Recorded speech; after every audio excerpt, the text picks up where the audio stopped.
Buenos días, hermanos. El Señor les bendiga. Llegamos a la hora, al tiempo de la predicación en esta mañana. Y como ustedes se pueden dar cuenta, pues ya estamos en la última predicación. Con esta concluimos la primera carta del apóstol Juan.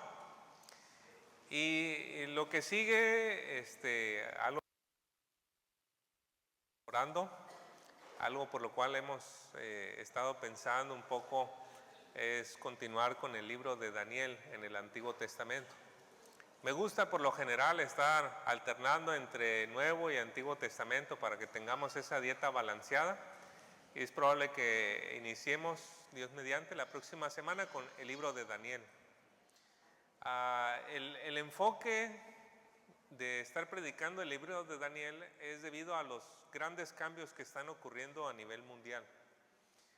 Estamos escuchando, nos levantamos cada mañana con una nueva noticia, ¿no? Algo que está sucediendo que va a impactar en alguna parte del mundo y nos va a llegar como una ola expansiva por acá. Y todos estos cambios que se están dando de una manera tan acelerada, ¿cómo debemos de vivir como cristianos en ese panorama? Porque eso precisamente fue lo que experimentó el profeta Daniel, ¿no? De pasar de un reino a otro, a otro, a otro, y cómo se mantuvo fiel a Dios en medio de estos cambios tan fuertes, estas transiciones tan fuertes entre un imperio y otro imperio. Entonces, con la ayuda de Dios, próxima semana, por favor, ténganos en oración. Va a ser un estudio probablemente un poquito más difícil por ser del Antiguo Testamento, pero pongan en oración por favor a los que vamos a estar enseñando para que Dios nos ayude en todo el trayecto. Bueno, habiendo dicho eso, pasemos a nuestro pasaje, que en esta ocasión es 1 de Juan capítulo 5. Vamos a estar viendo los versículos 14 al versículo 21. 1 de Juan capítulo 5, versículos 14 al 21.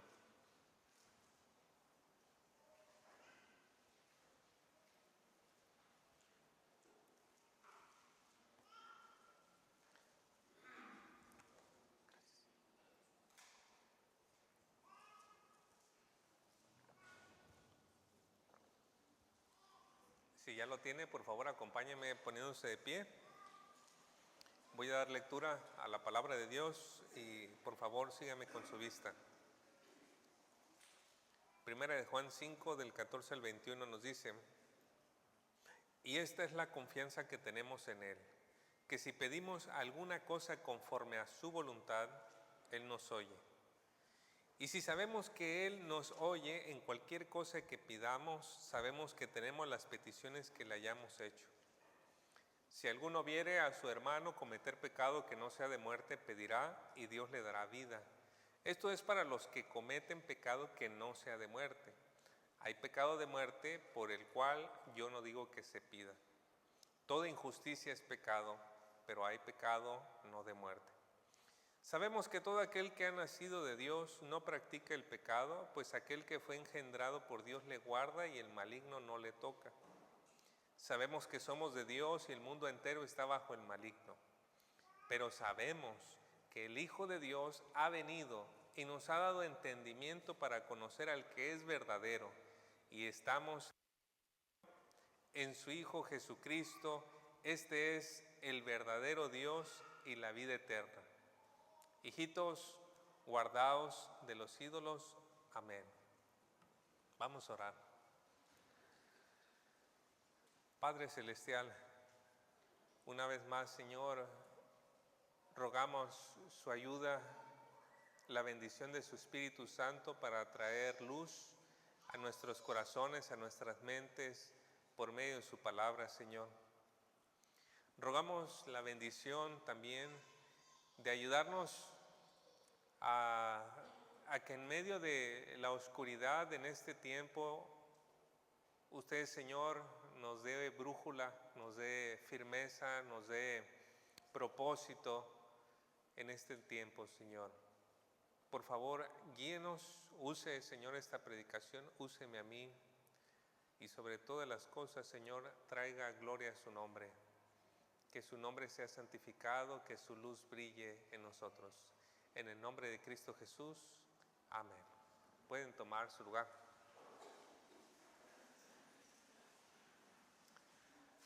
Como señalé al principio, ya llegamos a la porción final de la carta del apóstol Juan. Y en esta porción podemos notar que el apóstol está cerrando la carta, tocando o señalando todos aquellos puntos o los puntos principales que ha señalado desde el primer capítulo hasta la última predicación que tuvimos. Está como que tratando los puntos que ya ha venido hablando en el pasado. Y todo eso con el propósito de ayudar a la iglesia en su restauración y ayudar a la iglesia en la firmeza.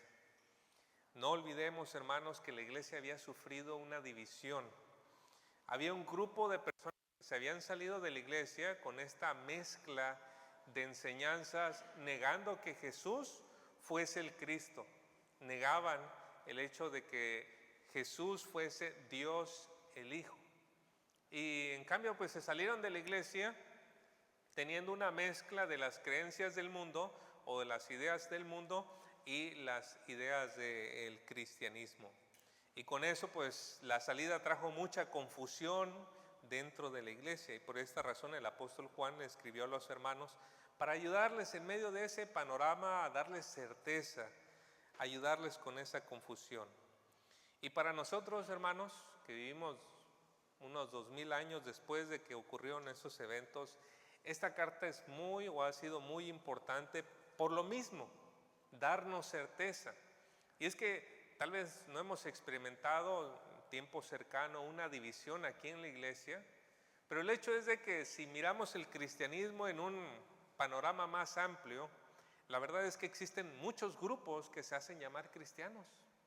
Y grupos que sí tienen en su centro y sí tienen el enfoque en la palabra de Dios y tienen en su centro a Cristo, pero otros grupos que se dicen cristianos que tienen en el centro al hombre y cuyo enfoque tiene que ver con el bienestar y con hacer sentir bien a las personas. Pero aún así siguen teniendo el título de cristianos. Y por eso mucha gente, y especialmente gente católica, nos puede decir, ¿cómo es posible que si yo voy a otra ciudad y encuentro una iglesia católica, encuentro lo mismo, pero si ustedes van a otra iglesia cristiana, no pueden ni saben qué van a encontrar allí? Y es que hay tanta diversidad, hay tanta división, hay tanta diferencia, y en medio de eso necesitamos voltear a ver Primera de Juan y decir, bueno, ¿qué son las cosas esenciales que hay en una iglesia cristiana? ¿Cómo debe verse una iglesia cristiana? Pues Primera de Juan nos ha ayudado en medio de esa confusión. ¿Qué es una iglesia cristiana? Al menos en sus aspectos esenciales, ¿no? Y hoy pues vamos a concluir con ese propósito señalando 3 puntos. El primero de estos es indicaciones para la restauración. Aquí Juan nos va a dar ciertas indicaciones para cómo ayudar a restaurar una iglesia confundida. Y la primera de ellas es la oración eficaz. La oración eficaz. Mire versículos 14 y 15 dice, y esta es la confianza que tenemos en Él, que si pedimos alguna cosa conforme a su voluntad, Él nos oye. 15. Y si sabemos que Él nos oye en cualquier cosa que pidamos, sabemos que tenemos las peticiones que le hayamos hecho. Aquí, hermanos, no nos debe de parecer raro que Juan introduzca el tema de la oración, cuando antes nos ha hablado acerca de la vida eterna. Y es que uno de los grandes beneficios que ha logrado Cristo a favor de nosotros al dar su vida en la cruz es conectarnos con Dios, ¿no? Remover la enemistad entre Dios y nosotros y acercarnos a Él. Y por ende, pues, darnos el privilegio de la oración. Por medio de ella, la oración, nosotros tenemos acceso a Dios para agradecerle, para adorarle, para arrepentirnos, para pedirle. La oración es una cosa de inestimable valor, hermanos. Entendemos que mediante la oración nos acercamos al Creador de los cielos y de la tierra, al soberano, en una manera inmediata y somos atendidos. Eso es algo maravilloso de la oración, ¿no le parece? Inmediatamente, cerrando nuestros ojos, orando, vamos hasta la presencia de Dios y Él nos escucha. Primera de Pedro 3:12, ¿qué nos dice? Porque los ojos del Señor están atentos sobre los justos y sus oídos atentos a sus oraciones. Dios está atento a las oraciones de aquellos que están en rectitud con Él. Ahora, esto no significa que Dios va a concedernos todo lo que pidamos, ¿no? El texto es muy claro en el versículo 14 para decirnos que es la oración que Dios se complace en atender es aquella que se hace conforme a la voluntad de Dios. Y por cierto que si nosotros oramos conforme a la voluntad de Dios, debemos de creer que Dios va a actuar consecuentemente con eso, dice el versículo 15. Pero la experiencia común del cristiano, tristemente, no es el disfrute de la oración. Leía un libro recientemente que decía, ¿quieres humillar a un cristiano? Y bueno, mi respuesta es que no, pero el párrafo seguía y decía, pregúntale cómo está en su oración, cómo está en su vida de oración. Y es que la verdad, la mayoría vamos a reconocer que podríamos decir, pues más o menos, pero estaría mucho mejor. Y creo que la mayoría, si no es que todos diríamos, puede estar mucho mejor. Tenemos esta carencia en la práctica de la oración. Y a veces esta carencia se debe a extremos en cuanto a su eficacia. Por un lado, están aquellas personas que dicen que la eficacia de la oración depende completamente de la fe que le pones. Entonces, si oras más fuerte, si lo haces con ayuno y si lo haces de rodillas y si te estás lastimando y si es por un largo tiempo, entonces Dios va a responderte esa oración. Y por lo general, pues algunos piensan y oran de esa manera por sanidad. ¿Qué es el resultado muchas veces de eso? La frustración. Porque quizá no es la voluntad de Dios la sanidad, quizá no es la voluntad de Dios que se conceda aquello que tú tienes esa necesidad. Pero por el otro lado extremo están aquellas personas que dicen, no, es que Dios es soberano, Él sabe todo. Pues va a suceder si Dios lo quiere. Oran. No oran porque bueno, va a pasar lo que Dios quiere que pase. Y no oran. Ninguno de esos extremos es correcto. Lo que nos marca la Biblia es un ajuste muy fino entre una dependencia total de Dios y una fe fervorosa. Lleva en la práctica, pues tiene sus luchas, pero tenemos que mantener estas dos cosas unidas. Una dependencia total en Dios, pero al mismo tiempo una fe fervorosa, confianza, orar al Señor. Y en nuestro texto de hoy podemos señalar que el propósito de Juan de hablarnos de la oración es con fines de restauración a una iglesia afectada por la división y la falsa doctrina. Y es que a menudo, hermanos, cuando tenemos problemas delicados en la iglesia, ¿qué es lo que hacemos? Hablamos con el hermano, hablamos con la hermana, no, es que fíjate que así, y dijo aquel, y aquel dijo, y aquel le respondió, y ahí estamos en la plática tratando, y no, es que lo que deberíamos de hacer, y sí, toma, y va esta decisión 3 horas. Hablamos muchos con los hombres, pero hablamos muy poco con Dios. Y si la iglesia tiene problemas, con quien más tenemos que hablar es con Dios, no con los hombres. ¿Por qué? Porque la oración es el antídoto contra la ansiedad. Nos dice Filipenses 4:6, contra el afán, por nada estéis ansiosos, afanosos. La oración es el medio para obtener sabiduría, nos dice Santiago 1:5. Si alguno tiene falta de sabiduría, pídala a Dios. La oración es el medio para traer sanidad física y espiritual. ¿Está alguno entre vosotros? Vaya a los ancianos y que oren, dice Santiago 5:16. La oración es el medio por el cual Dios exalta su palabra y trae protección de hombres perversos y malos. Nos dice en 2 Tesalonicenses 3 del 1 al 2. Y oren por nosotros, dice Pablo, para que seamos guardados de hombres perversos y malos. Así que cuando sucedan problemas, hermanos, con quien más tenemos que platicar, no digo que no se deba platicar, pero con quien más tenemos que platicar, hablar de eso, es con Dios. Él sí va a dar solución. Y Juan está diciéndolo, ustedes, iglesia, tienen que orar si hay problemas. Dios atiende la oración de su pueblo, pero hay que tener en claro que la respuesta de Dios a una situación conlleva casi siempre desarrollo. Dios no va a responder muchas veces inmediatamente. Hay otras veces que sorpresivamente vamos a orar y la respuesta de Dios ya venía desde antes. Y con eso Dios nos va a mostrar que hasta sabe lo que queremos pedirle después. Pero la mayoría de las ocasiones Dios va a iniciar un proceso cuando empezamos a orar. Y cuando concluye ese proceso nos vamos a voltear a ver atrás y vamos a darnos cuenta que Dios actuó en todo el proceso. Y que todo el proceso fue también beneficioso para nosotros. Entonces tenemos que orar, Dios no se tarda en responder. Entonces hemos señalado hasta aquí que la oración eficaz es importante para la restauración de una iglesia herida, pero también la oración intercesora, hermanos. Versículo 16 dice, si alguno viera a su hermano cometer pecado que no sea de muerte, pedirá y Dios le dará vida. Esto es para los que cometen pecado que no sea de muerte.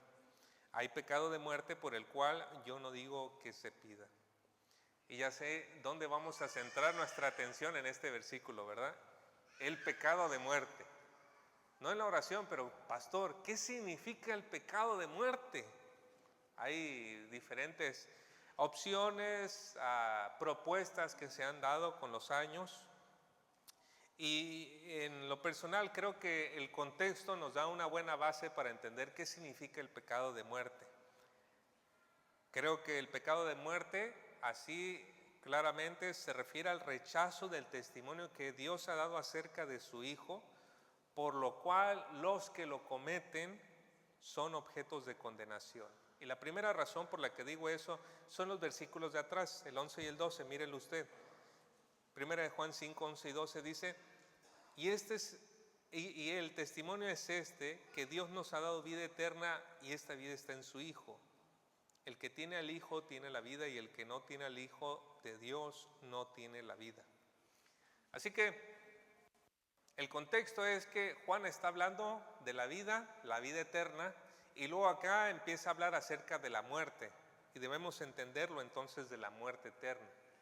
Si aquellas personas que reciben al Hijo, que reciben el testimonio que Dios ha dado acerca de su Hijo Jesucristo, tienen vida, para mí me parece correcto pensar que el otro extremo, las personas que rechazan el testimonio, están cometiendo un pecado de muerte, que es muerte eterna, porque están rechazando al Hijo que vino a traer la vida.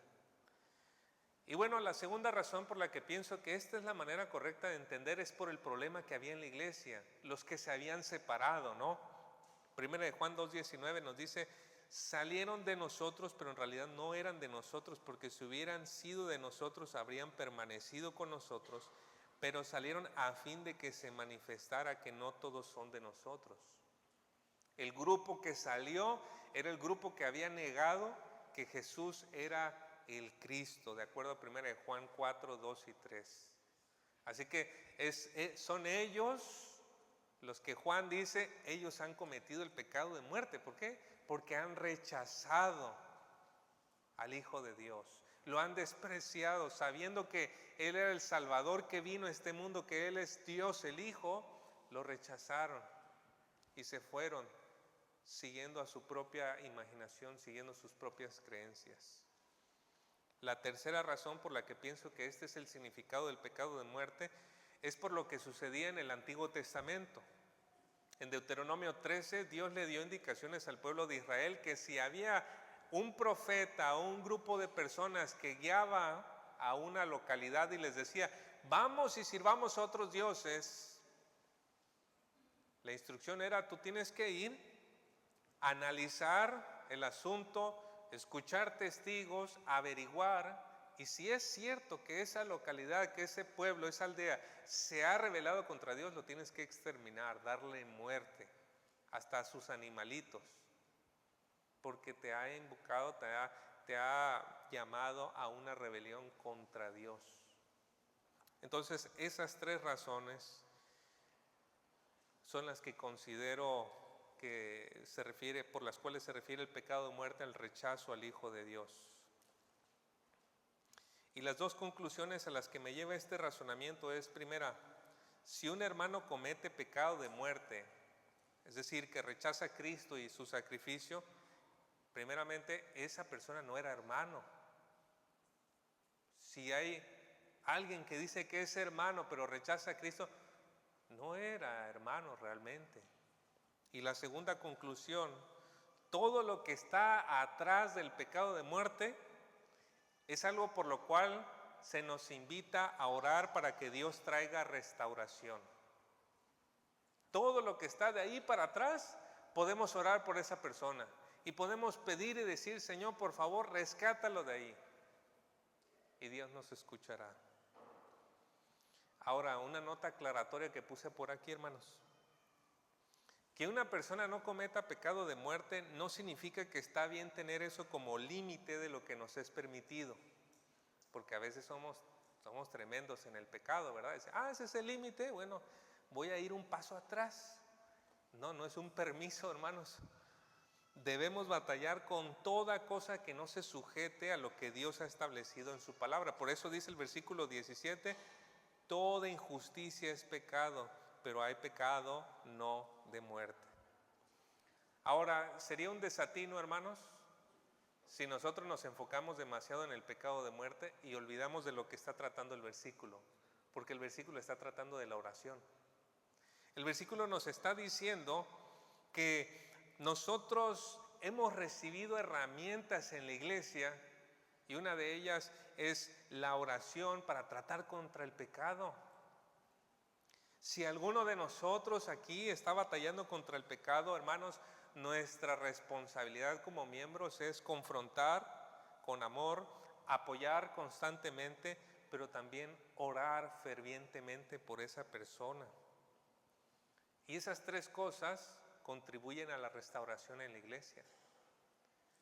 Pero, hermanos, las cosas que destruyen son el chisme y la indiferencia.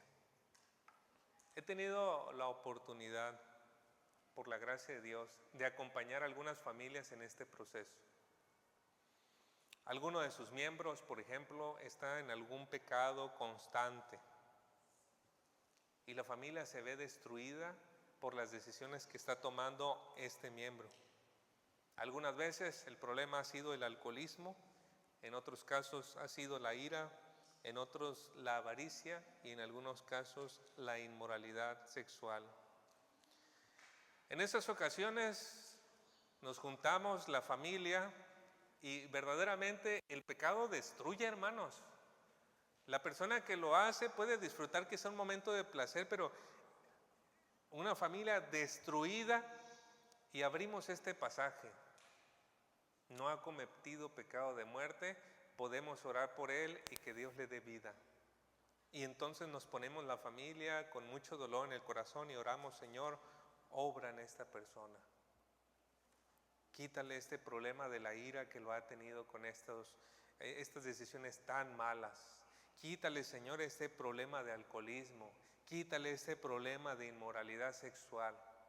Y sabe, no en el momento, pero con los meses, Dios hace esa obra.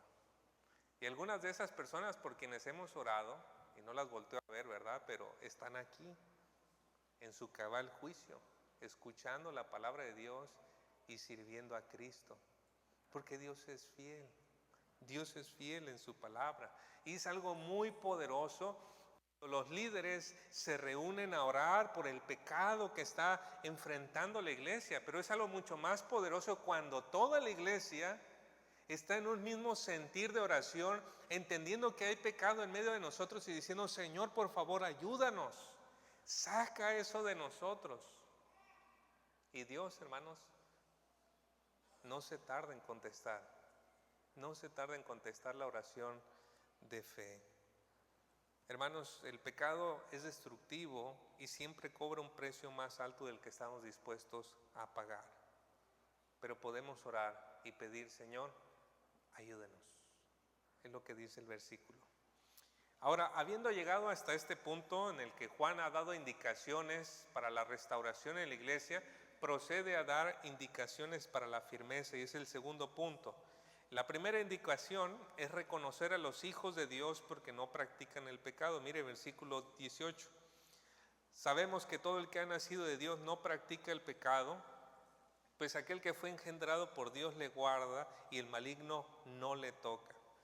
Aquí Juan está enfatizando la importancia de que esta sea una creencia firme en la iglesia. Sabemos, dice, sabemos, tenemos por seguro esto.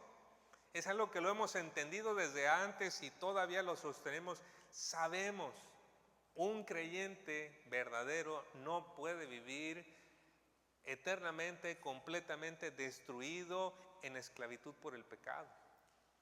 Tendrá tropiezos, sí, tendrá dificultades, sí, pero un verdadero creyente no puede estar esclavizado para siempre al pecado. Un verdadero creyente no puede estar en rebeldía. ¿Por qué? Porque vigila por su alma. Dice en otra versión, Biblia textual, cuarta edición, dice 1 Juan 5:18, sabemos que todo el que ha nacido de Dios no peca, antes bien el que ha nacido de Dios se guarda. Y me parece que esa es una buena traducción. Se guarda y el maligno no lo agarra. Mire qué padre, ¿no? Una iglesia que no distingue entre un creyente y un no creyente es como una familia que se va a dormir y deja la puerta principal de su casa abierta. ¿Cómo le va en la mañana después de hacer eso? Bueno, algunas personas que no deben estar adentro van a terminar adentro, ¿verdad? Y algunas cosas que no deben estar afuera van a estar afuera. Y cuando una iglesia no distingue entre un creyente y un no creyente, sucede lo mismo. La puerta se abre para falsas enseñanzas, para muchas cosas mal. Y por eso el apóstol Juan dice: una iglesia firme necesita esto, poder hacer esta distinción. La segunda cosa que necesita hacer una iglesia firme es reconocer la batalla espiritual. Versículo 19. Sabemos que somos de Dios y el mundo entero está bajo el maligno. Existen muchas divisiones en la humanidad, ¿no? Le vas a la América o le vas a las Chivas, eres a favor de un partido político o de otro, qué sé yo, hay muchas divisiones, pero la Biblia solo nos deja ver dos: o eres de Dios o eres del mundo y estás bajo el maligno. Una de dos. No se puede estar con un pie aquí y un pie allá, o luz o tinieblas. Una de dos. Y a lo largo de toda la epístola de Juan se ha remarcado mucho esa diferencia, ¿no? Los hijos de Dios, por ejemplo, se rigen por la ley de Dios, mientras que el mundo por sus propios criterios. Los hijos de Dios aman a Dios, el mundo es esencialmente egoísta. Los hijos de Dios tienen una relación personal con Dios, el mundo no la tiene. Los hijos de Dios tienen su fundamento en la persona y obra de Jesucristo, el mundo no lo tiene. Los hijos de Dios tienen esperanza en Él, el mundo no lo tiene. Y estas diferencias terminan creando tensión en nuestra familia. Con tu esposo, tu esposa, con tus papás, con tus hermanos, con tus hijos, terminan creando esa tensión. Y entre más acentuadas estén las diferencias, va a haber más batalla dentro de la familia. Una cosa en la que no debemos fallar, hermanos, es ignorar la batalla espiritual. Los apóstoles entendían que incluso la hipocresía dentro de la iglesia, hermanos, era parte de la batalla espiritual. ¿Recuerda usted el caso de Ananías y Zafira? Estas personas que quisieron verse tan buenas, que habían vendido un terreno y habían donado todo y lo habían puesto a los pies de los apóstoles para repartir a los pobres, pero se habían embolsado una parte. ¿Qué dijo Pedro a Ananías? Ananías, ¿por qué llenó Satanás tu corazón? ¿Quién estaba detrás de la hipocresía? Satanás. También usted va a recordar el caso en 2 Corintios cuando Pablo habla de un hermano que está arrepentido y está pidiendo perdón y la iglesia no lo perdona.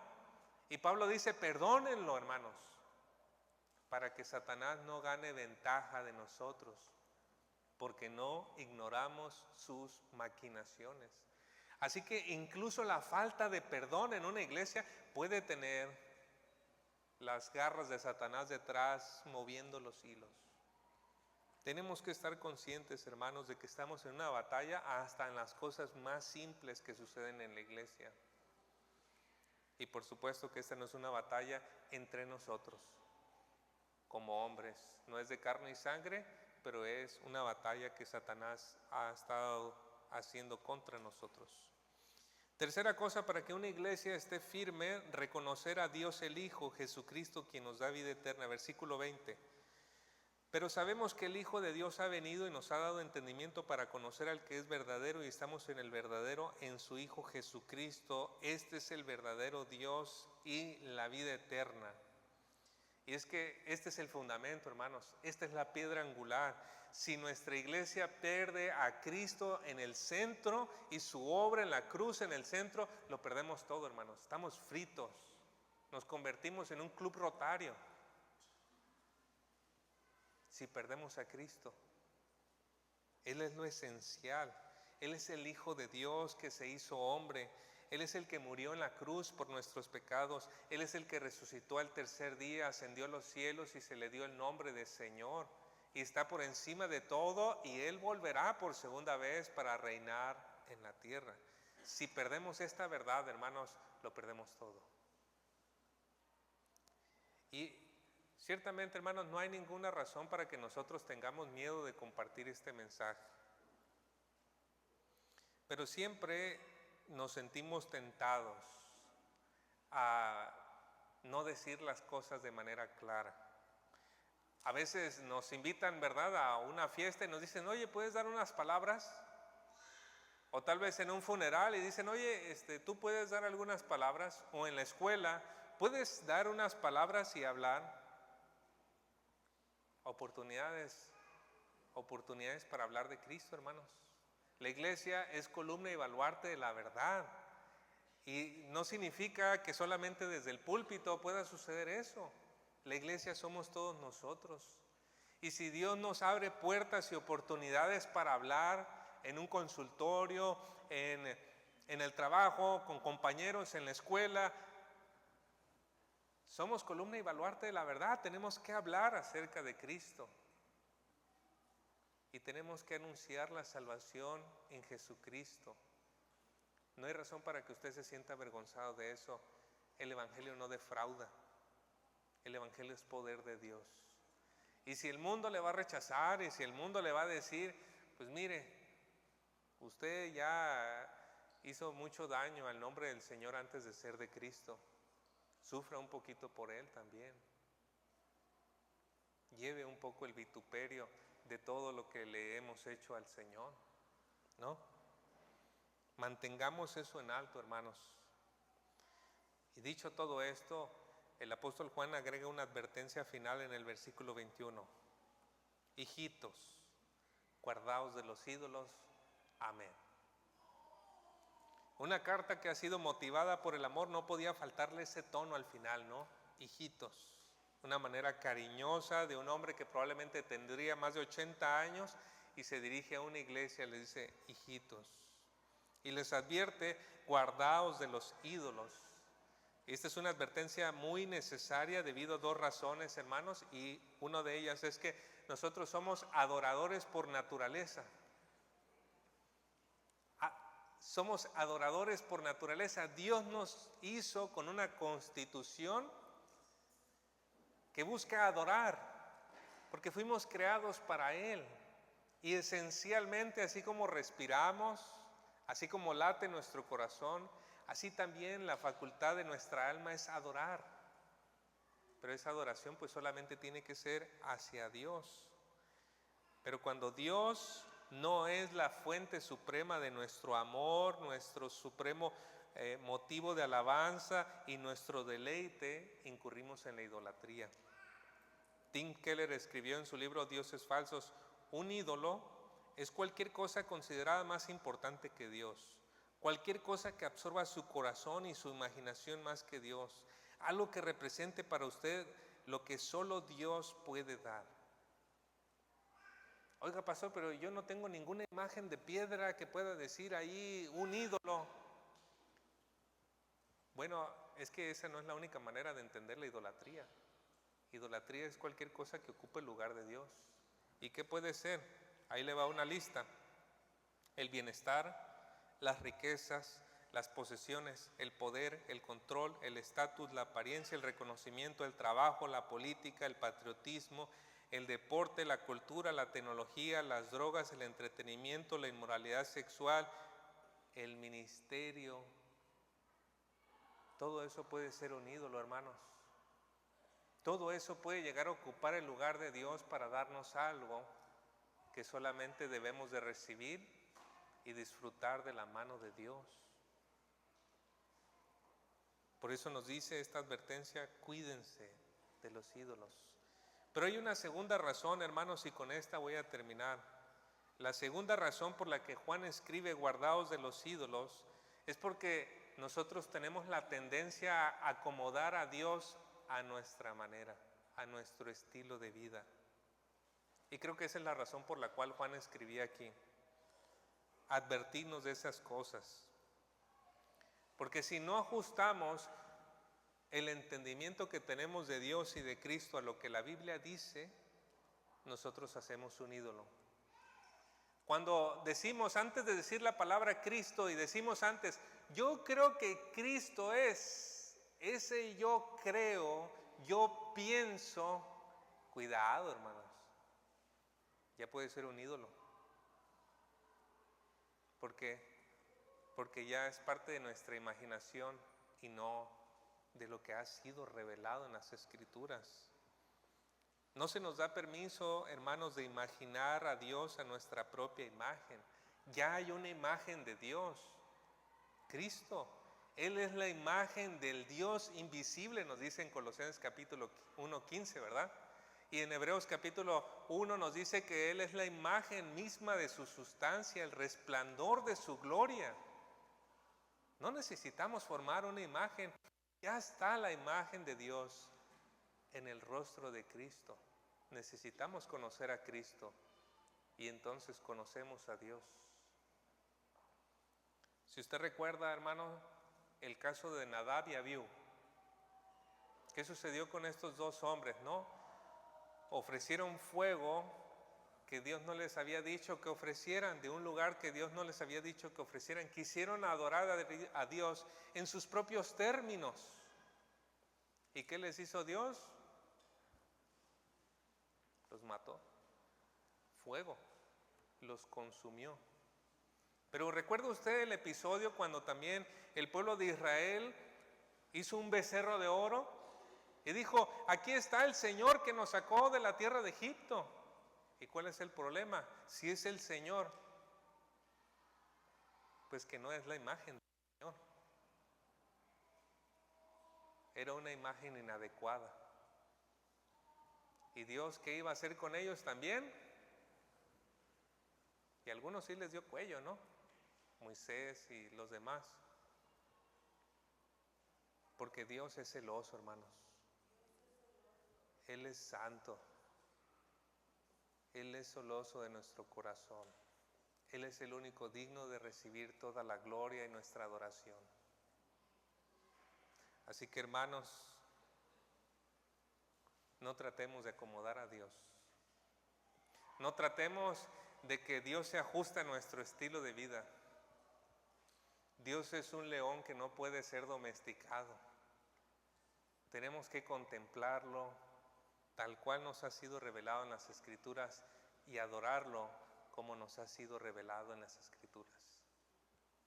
Y cuando una iglesia se mantiene así firme, una iglesia se puede sostener en los momentos de tanta confusión. Así concluimos entonces Primera de Juan, hermanos, y con la ayuda de Dios deseamos que estas semanas que pasamos hayan afirmado algunas cosas en nosotros y nos hayan ayudado también a entender cómo enfrentar la confusión en este mundo. Vamos a orar para concluir.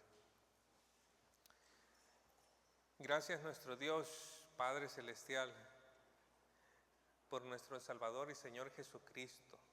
Que nuestros ojos estén fijos en Él, el león de la tribu de Judá, aquel que venció la muerte, aquel que resucitó, aquel que es Señor, que está sobre todo.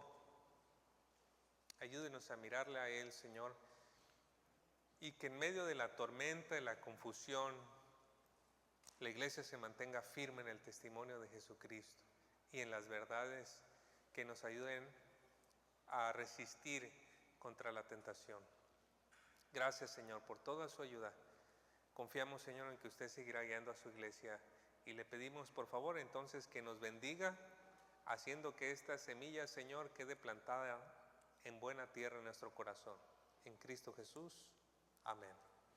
Que el Señor les bendiga.